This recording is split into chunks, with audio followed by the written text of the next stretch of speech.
Music of the Soul, Prelude, Chapter 11. Camille sat at the sturdy oak desk in her office, mindlessly twirling a black ink pen in her left hand. A large leather-bound book sat before her on her desk, the leather old and starting to crack in places, the pages beginning to yellow with age.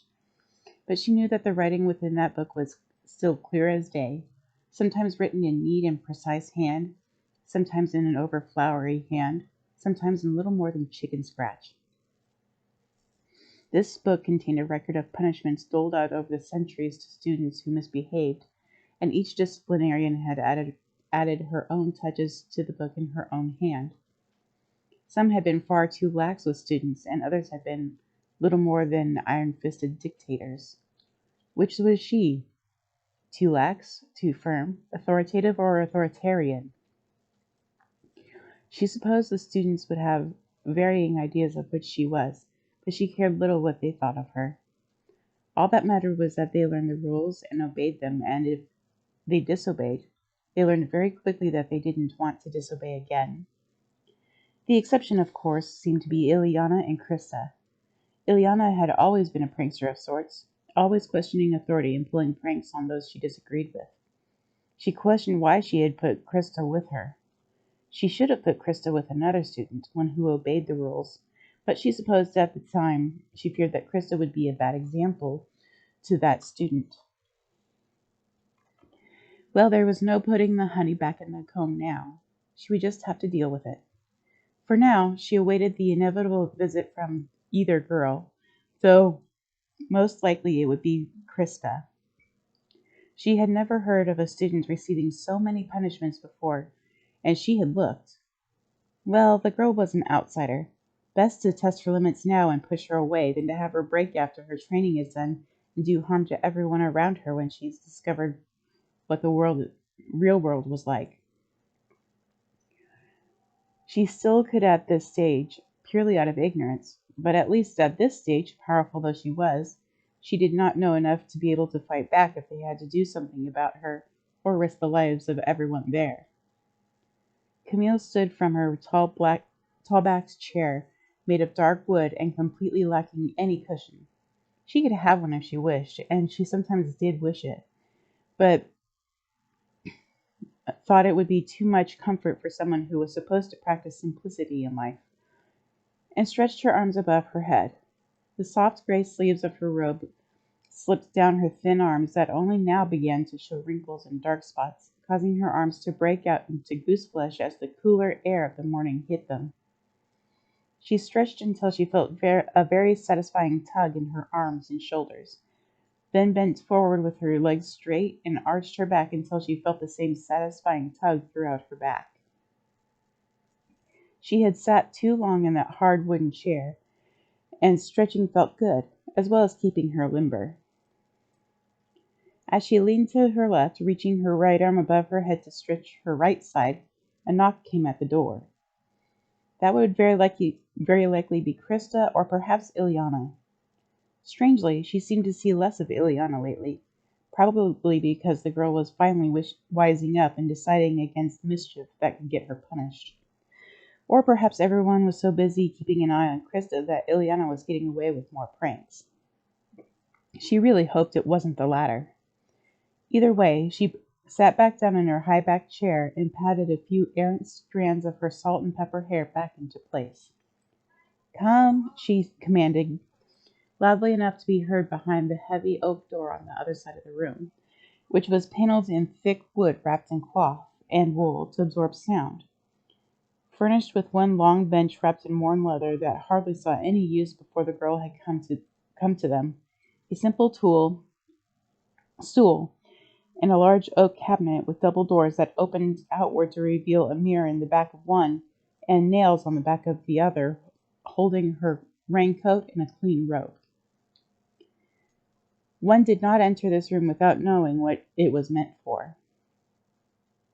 Camille was surprised to see a tall young man with blue eyes and messy black hair step through her door. Unlike many of the instructors around here, he disdained simple robes and instead preferred pants and plain white t-shirts that seemed too large for him. The exception, of course, being when he taught martial arts classes. Then he wore the standard gi, the loose and well-made black pants with a black shirt that crossed over itself in the front, tying at the sides, and wore it well. Right now he was in full instructor mode, in spite of his unusual attire.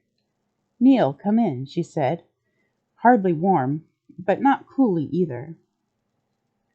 He may not be on the council, as she was, but it never boded well for the disciplinarian to be disrespectful to another instructor, even if it was one she disagreed with and frankly disliked. "Camille," he said with barely a nod of his head, his voice cool but his eyes hard. "What do you need?" she demanded abruptly. If he was going to be that way, then so could she. "I need to know why you're so hard on Krista," he told her just as abruptly. "She needs to learn to obey the rules, that's why. She's as bad as Ileana at breaking the rules. I regret rooming those two together. What you're doing is abuse, and you know it. A beating for being unkempt when she was clearly not unkempt at all? That's a rule that doesn't even call for a beating. The maximum for that one is an extra hour or two of meditation or hard labor," he said as he closed the door behind him and took up the stool in front of the desk. "Good. At least she wouldn't have to strain her neck to talk to him now, and sitting in that chair made him seem a supplicant rather than an equal. He knew this and did not care. "It is the instructors that send the students to me for punishments. It is not my job to determine whether or not they deserve punishment, but to carry it out," she told him simply, as though explaining to a rather pouty child. "It's your job to guide the students, not bludgeon them into obedience," he said fiercely. Her tone seemed to only anger him more. Good. She could put him off balance that way. "For someone who upholds the law, you sure do like to break it. Let me guess. You beat her rather than guide her because she's an outsider, and just like everyone else here, you hate outsiders, so you take your hatred out on her." "Close, but not quite," she explained. "True, she is an outsider, and just like any other outsider, she will break and she will leave. Best to have her break early than late." "That's bull, and you know it. Ileana's parents did not break or leave, and Malik wasn't as hard on them as you are to her. Actually, he was, and they survived. If Krista survives, she will be welcomed. If not, then not. The difference here is that they came to us as adults. Adults are expected to handle beatings. She's a student. Students are to be treated as children, guided, not abused," he growled at her.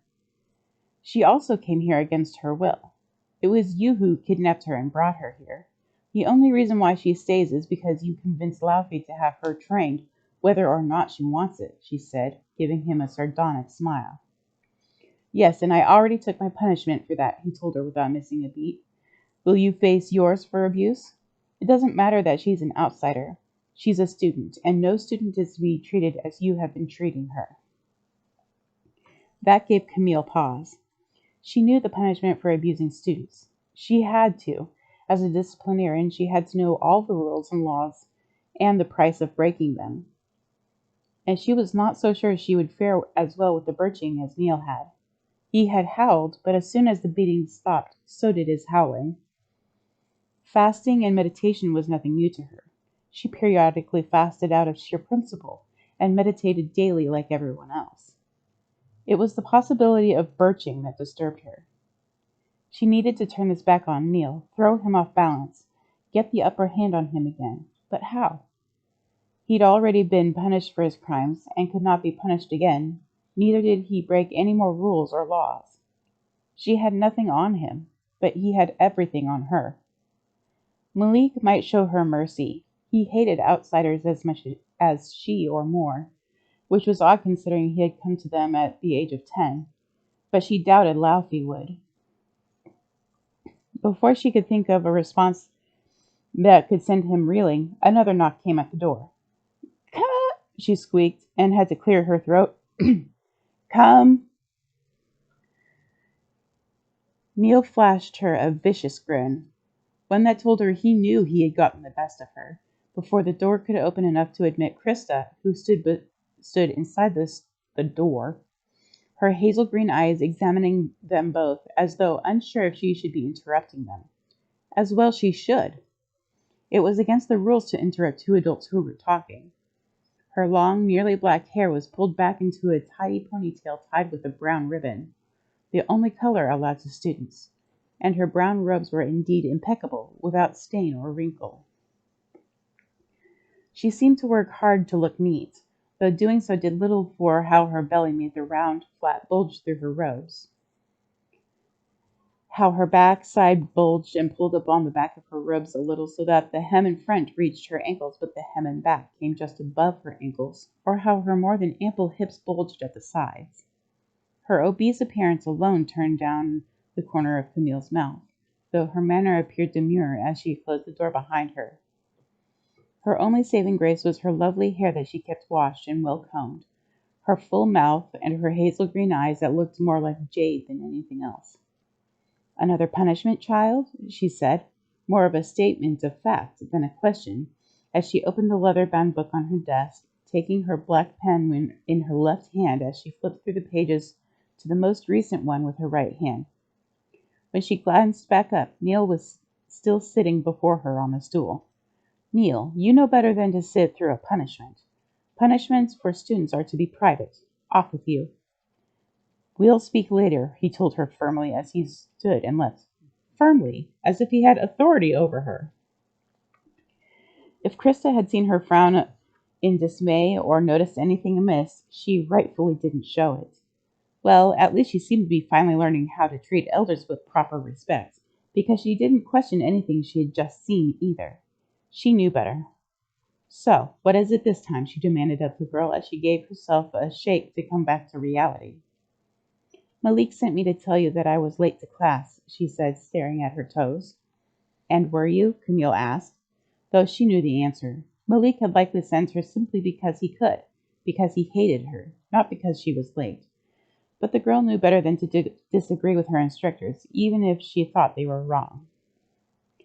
"Yes," the girl said quietly, her voice cracking in unshed tears.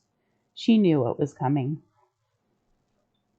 Camille made the necessary notes in her book, the time of day, the date, who sent her, what she was being punished for, but paused as she thought of what punishment would be. Corporal punishment didn't seem to lessen her visits, though the frequency of her visits could just be pettiness from her instructors. Malik in particular came to mind. So perhaps something else was in order. Before Camille could say anything, Krista opened up the cabinet on the left side of the room and took out the leather strap before pulling up her robes and lying down on the leather-wrapped bench. Truthfully, her body practically enveloped the bench on its own. "What are you doing, child?" Camille questioned her. "This is the punishment for being late, isn't it?" the girl said, the effort to firm her voice clear to Camille. Camille paused. The girl was terrified, her back and backside covered from shoulders to knees in bruises, some yellowing, some fresh from yesterday. There was hardly a place left to lay the strap to, yet she faced her punishment without begging or pleading. She cried, she wailed, she howled in agony when the strap was applied to her, but she did not kick or fight back. She simply lay there and let it happen. Would Camille herself be so brave if Fluffy found out she was abusing the girl? She was not sure. She sighed to herself and laid her pen down in the bind of the book before her, her entry incomplete. "Stand, child, and dress yourself," she commanded. She did not like outsiders, did not like that this outsider outstripped Laufey in sheer power, but she found herself grudgingly respecting the courage this child displayed. Krista lay still for a moment, as though thinking, but did eventually stand and pull her robes down around her, her face alight with befuddlement. "I am not to be beaten?" she asked, almost dubiously. "Not today, unless you wish me to," Camille told her sternly, using her best brook-no-nonsense tone. The girl fervently shook her head. "Good. I was beginning to wonder if you might be a masochist, or simply a glutton for punishment as well as for food." "No, Camille," she said, and sounded very sincere indeed. Well, perhaps the comment about her weight had been a bit much. Though her body strained the fabric of her robes in places, it seemed to do so less than when she had arrived. "Very well. In that case, you can spend the afternoon weeding and raking the gardens, but be sure not to be late to your classes. If you must abandon your tools in the middle of doing your work to be on time for your classes, so be it. You can return to them after your class is done. If you're late again, I really will apply the strap, she said firmly, finally finishing her entry with the details of today's punishment. Camille could tell that the girl was trying hard not to smile, and suddenly had the feeling she had assigned her a punishment that she enjoyed. She would have to remedy that next time. Maybe assign her to washing dishes all day. Most students hated that job. Before Camille could say any more, possibly dole out more punishment, Krista made her bow and left the room, quietly closing the door behind her. A brave girl indeed. She could take notes from that girl and from Neil. Perhaps a personal penance was appropriate here. As disciplinarian, she could do that without submitting herself to Malik for penance, and she had a feeling Malik would not properly apply the penance due to his own biases. Well, she could meditate when not applying penance herself to students and fast for the next few days. Perhaps that would restore her balance, which she recognized now as being terribly off.